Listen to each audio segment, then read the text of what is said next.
Assalamualaikum, welcome to our YouTube channel Shujaa Academy, and today our topic is chapter number 5, cell cycle. So today we'll go through chromosomes and phases of cell cycle. आज हम chapter number 5 start करेंगे biology का, और हमारे पास जो chromosomes और phase of cycle जो है वो आता है। तो अगर क्रोमोसोम्स की बात करते हैं तो हमारे पास क्रोमोसोम्स जो है, अगर क्रोमोसोम्स की बात करें तो chromosomes are first proposed by Walter Fleming.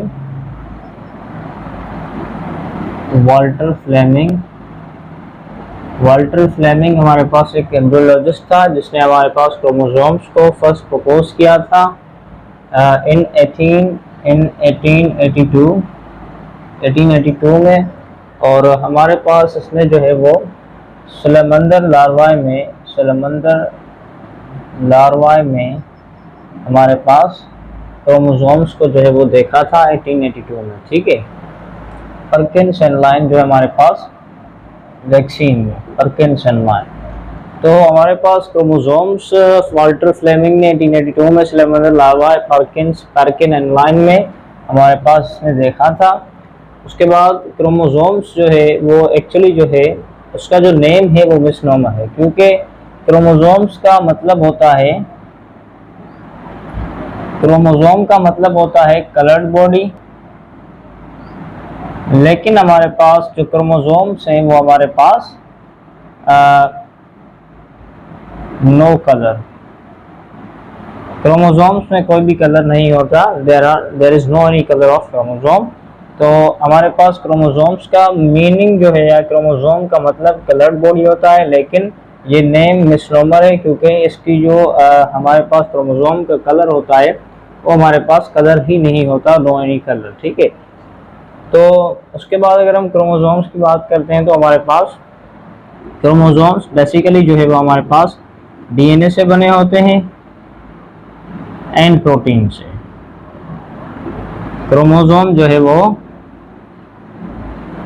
Chromosome हमारे पास डीएनए से बने होते हैं एंड हमारे पास प्रोटीन से बने होते हैं। और उसके बाद क्या होता है कि हमारे पास क्रोमोसोम्स जो है एक हमारे पास क्रोमोसोम में सेंटर होता है। ठीक है, ये स्ट्रक्चर होती है इस तरीके से, बीच में सेंटर होता है जिसे हम कहते हैं सेंट्रोमेयर कहते हैं। और हमारे पास ये जो हमारे पास हैं इनकी आर्म्स हैं उसे हम कहते हैं chromatids. Arms of chromosome is called chromatids, centre of chromosome is called centromere. अगर हमारे पास क्रोमोसोम जो है वो पेयर में होते हैं तो उसे हम कहते हैं homologous chromosome. If chromosomes are in pair then it is called homologous chromosome।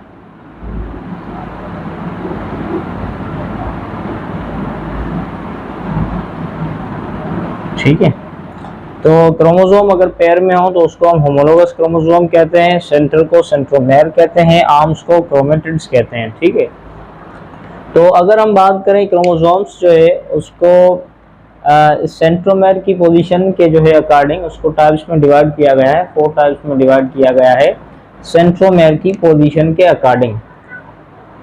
First जो हमारा आता है टाइप वो है मेटासेंट्रिक, और उसके बाद आता है सब मेटासेंट्रिक, और उसके बाद सब टेलोसेंट्रिक और एक्रोसेंट्रिक, उसके बाद एक्रोसेंट्रिक। ठीक है, तो ये 4 हमारे पास टाइप्स आती हैं क्रोमोसोम्स के according to the position of centromere.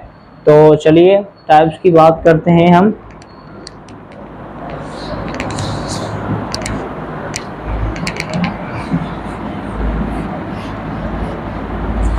Chromosomes की टाइप हमारे पास अकॉर्डिंग टू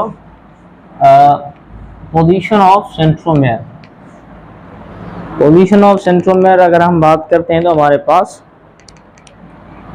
पोजीशन 4 टाइप्स होती हैं हमारे पास क्रोमोसोम्स की according to the position of centromere. First type जो हमारे पास आती है मेटासेंट्रिक। मेटासेंट्रिक का मकसद है क्रोमोसोम्स विद इक्वल आर्म्स, मतलब क्रोमोसोम की दोनों जो आर्म्स है वो हमारे पास इक्वल होनी चाहिए। Metacentric chromosomes with equal arms, दोनों हमारे पास आर्म्स जो है वो इक्वल होनी चाहिए, ठीक है। तो उसके बाद अगर हम कहते हैं तो हमारे पास उसके बाद हमारे पास जो है वो सब मेटासेंट्रिक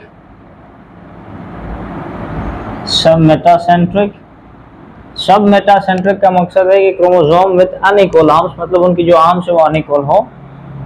क्रोमोसोम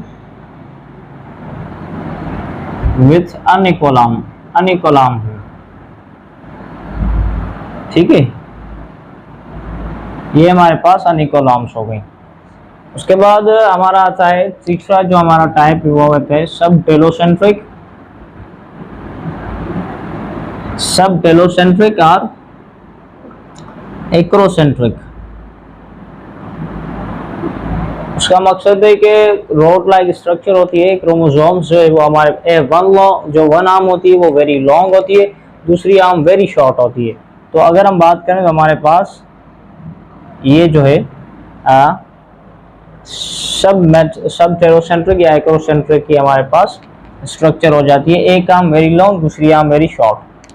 तो अगर हम उसके बाद बात करते हैं तो हमारे पास आता है टेलोसेंट्रिक। टेलोसेंट्रिक का जो मकसद होता है कि centromere at the end of chromosome, मतलब जो सेंटर है वो हमारा यहाँ पे एंड पे हो, तो ये हमारा क्या हो गया टेलोसेंट्रिक, ठीक है। Metacentric chromosomes with unequal arm, submetacentric chromosomes with equal arm, और सब टेलोसेंट्रिक और एक्रोसेंट्रिक मतलब rod like structure,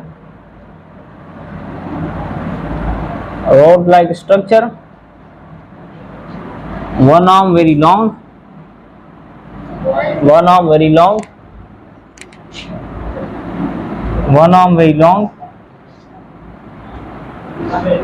and one arm very short।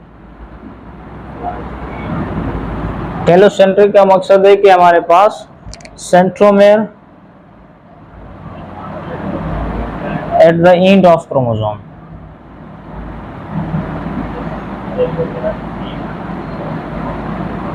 ठीक है। तो 4 टाइप्स भी हुए। उसके बाद हम चलते हैं फॉर्मेशन ऑफ क्रोमोसोम पे चलते हैं। फॉर्मेशन ऑफ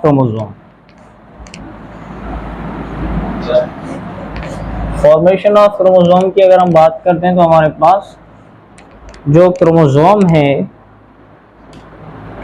जो हमारे पास formation of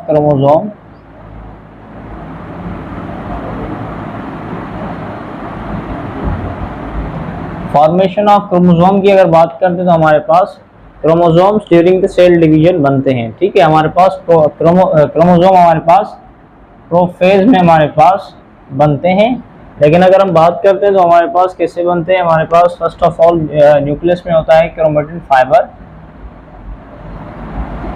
fibre packaged with protein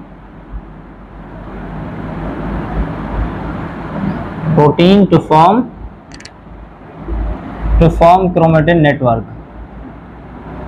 हमारे पास जो क्रोमेटिन फाइबर होता है वो प्रोटीन से पैकेज होकर क्रोमेटिन नेटवर्क में हमारे पास तब्दील हो जाता है, और क्रोमेटिन नेटवर्क में जब वो कन्वर्ट होता है तो उसके बाद क्रोमेटिन नेटवर्क जो है वो अपने अंदर जो है वो लॉन्ग डीएनए को जो है फिट कर देता है, ठीक है। क्रोमेटिन नेटवर्क जब अगर हम बात करें तो form chromatin and it allows to fit a very long DNA। DNA को अंदर जो है क्रोमेटिन नेटवर्क अपने अंदर फिट कर देता है। और उसके बाद अगर हम हमने लिखा है लॉन्ग डीएनए क्योंकि डीएनए जो है ना वो बहुत ही लेंथ में जो है वो अगर ये कहते हैं कि फैक्ट है, अगर हम जो है पूरी बॉडी के जो है डीएनए को अगर हम जो है वो लेंथ वाइज पेयर करें तो यहाँ से लेकर अर्थ से लेकर मतलब के मून तक भी जो है वो जा सकते हैं, या मार्स तक जो है वो जा सकते हैं। ठीक है, अर्थ से लेकर हमारे पास मून तक जो है वो ये डीएनए है वो पहुंच जाएंगे, क्योंकि इतनी जो है वो उनकी लेंथ होती है और वो इतने जो है हमारे बॉडी में मौजूद होते हैं कि वो हमारे पास यहाँ से अगर आप लेंथ वाइज पेयर करें तो मून तक भी जाके पहुंच सकते हैं। ठीक है, तो डीएनए लॉन्ग होता है, उसको क्रोमेटिन नेटवर्क जो है वो अंदर उसके फिट कर देता है। उसके बाद chromate after in prophase 1 in prophase the chromatin network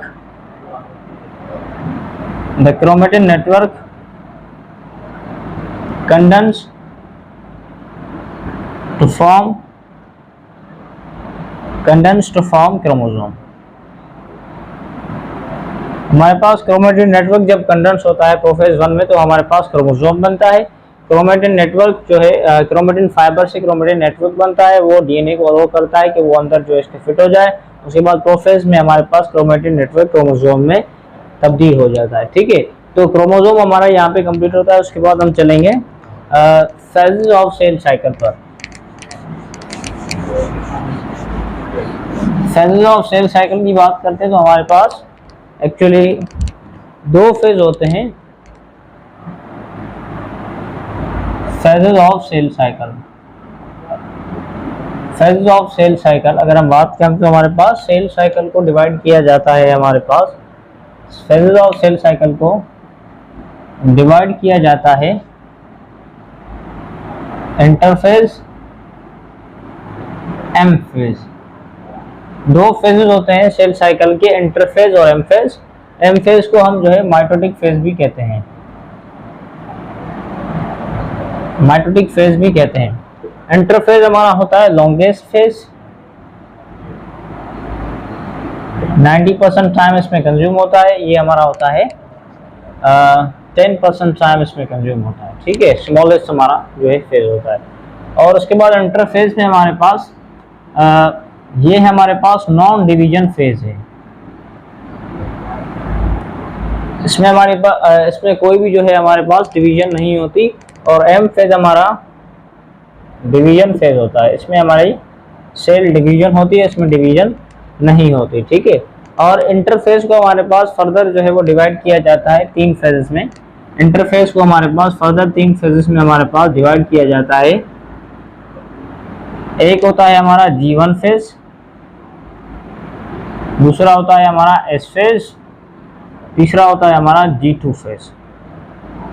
interphase को हमारे पास G1 फेज में, S फेज में, G2 फेज में हमारे पास डिवाइड किया जाता है। ठीक है, माइटोटिक फेज में जो है हमारे पास फेजेस आ जाते हैं, प्रोफेज आ जाता है, मेटाफेज, एनाफेज, लेकिन आज हम सिर्फ और सिर्फ इंटरफेज की बात करेंगे और एम फेज को जो है वो कल डिस्कस करेंगे इंशाल्लाह।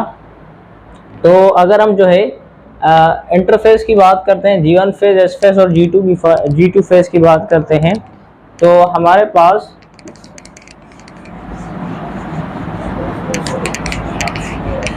जो हमारे पास G1 फेज आता है उसमें G1 फेज में हमारे पास cell grows in size, cell हमारे पास साइज में ग्रो करता है। और उसके बाद G1 फेज में मेटाबॉलिक एक्टिविटी हाई होती है, हाई मेटाबॉलिक एक्टिविटी। और उसके बाद अगर बात करते हैं तो डीएनए जो है बेसिक डीएनए बेसिस बनते हैं यहाँ पे, डीएनए बेसिस यहाँ पे बनते हैं क्योंकि हमारा जो एस फेज है जीवन फेज के बाद जो एस फेज है, एस फेज में डीएनए बनता है। सो दैट्स व्हाई जो डीएनए बनाने के लिए बेसिस चाहिए होते हैं वो जीवन फेज में बनते हैं। डीएनए बेसिस लाइक गायरीज, लाइरीज, डीएनए बेसिस हमारे पास एक्यूमुलेट होते हैं यहाँ पर जीवन फेज में। ठीक है, और cell grows in size, high metabolic activity, DNA bases like गायरीज और लाइरीज। ठीक है, उसके बाद क्या होता है कि हमारे पास जीवन फेज और एस फेज के दरमियान एक हमारे पास रेस्टिंग फेज भी आता है। दूसरा फेज तो हमारे पास एस फेज है जिसे हम कहते हैं, एस फेज में हमारा डीएनए जो है वो रेप्लिकेट होता है। एस फेज में हमारा डीएनए रेप्लिकेशन होती है, डीएनए रेप्लिकेट होता है। तो जीवन फेज और एस फेज के दरमियान हमारे पास एक और फेज होता है जिसे हम कहते हैं रेस्टिंग फेज, रेस्टिंग फेज जिसे हम कहते हैं, और उसको हम रिप्रेजेंट करते हैं G0 फेज से। जी नॉट फेज या रेस्टिंग फेज G1 फेज और S फेज के दरमियान में आता है। उसमें क्या होता है कि सेल कभी अगर चला जाता है तो वो कुछ हफ्तों के लिए, कुछ महीनों के लिए या जो है पूरी लाइफ टाइम के लिए भी वहाँ पे जो है चला जाता है, फिर वापस नहीं आता। ठीक है, उमूमन जो ग्रेन के सेल हैं वो लाइफ टाइम के लिए जाते हैं, लिवर के सेल जो है वापस आ जाते हैं। रेस्टिंग फेज जिसे हम G0 फेज कहते हैं, cell remain in this phase, remains in this phase for weeks, months or lifetime, life time भी वहां पर रह सकते हैं। ठीक है, तो ये रेस्टिंग फेज आता है बीच में G1 फेज और S फेज में डीएनए रेप्लिकेशन हो गई, और G1 फेज में हमारा हो गया cell grows in size, high metabolic activity, DNA basis accumulate होते हैं लाइक गाइस। तो S फेज में डीएनए बन गया, और उसके बाद हमारा है G2 फेज। G2 फेज में हमारे पास जो है सेल का जो है वो cell prepare itself for cell division. सेल अपने आप को प्रिपेयर करता है सेल डिवीजन के, या आप कह सकते हैं यहाँ पे सर्वे होता है कि जो है वो अब जो है सेल वो रेडी है या नहीं है सेल डिवीजन के लिए। अगर रेडी है तो ठीक है, इसको जो है वो सेल को मूव किया जाएगा एम फेज में। अगर वो जो है रेडी नहीं है तो पहली जो है वो चीज़ें बनाई जाएंगी। एग्जांपल डीएनए रेप्लिकेट नहीं हुआ तो वापस एस फेज में भेजा जाएगा, या मतलब जो है G2 फेज में हमारी जो पूरा सर्वे होगा कि भाई जो है अब वो सेल जो है वो एक्चुअली जो है वो सेल डिवीजन के लिए रेडी है या नहीं है। अगर रेडी होगा तो एम फेज में उसको भेज दिया जाएगा। तो ये हमारे पास है इंटरफेज के फेज, जो कि नॉन डिवीजन फेज होते हैं, जिसमें डिवीजन नहीं होती। इंटरफेज की जब हम बात करेंगे तो एम फेज की जब हम बात करेंगे तो वहाँ पे डिवीजन होती है, वहाँ पे फेजेज आते हैं, प्रोफेज आता है, मेटाफेज आता है, एनाफेज आता है, टेलोफेज, ये हमारे पास फेजेज आते हैं। ठीक है, तो आई होप कि आपको क्रोमोसोम और फेजेज ऑफ जो है सेल साइकिल समझ में आ गए होंगे, इंटरफेज जो है समझ में आ गया होगा, और जो है एम फेज को हम इंशाल्लाह तो डिस्कस करेंगे। खुदा हाफिज।